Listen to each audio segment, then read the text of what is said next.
À l'occasion de la Journée internationale des casques bleus des Nations Unies le 29 mai, VNews vous invite à venir rencontrer le lieutenant-colonel Lê Ngọc Sơn qui vient de terminer une mission d'1 an en République centrafricaine, pays dans lequel il consacra une bonne partie de son temps à l'instruction des enfants.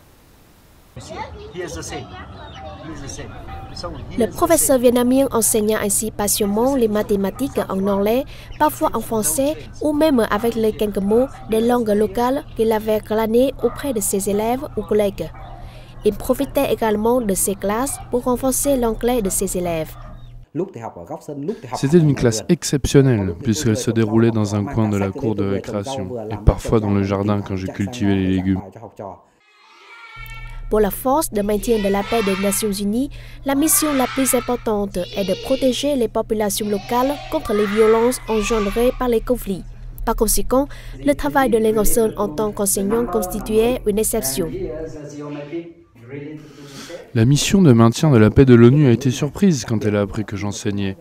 Les membres de la mission pensaient qu'il n'y avait que 3, 4 enfants seulement dans ma classe, maximum 20. Mais quand je leur ai dit qu'ils étaient 150, ils ont commencé à m'appeler enseignant au lieu d'officier.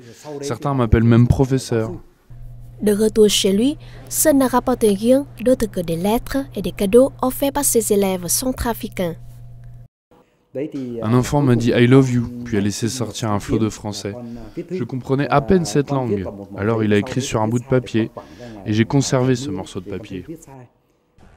Lê Ngọc Sơn raconte souvent à ses enfants la vie et la passion pour l'apprentissage de ses élèves en République centrafricaine. Nous ne sommes pas autorisés à donner de la nourriture ou de l'argent aux populations locales. Alors l'enseignement reste un moyen pour les aider. C'est aussi ainsi que nous maintenons la paix.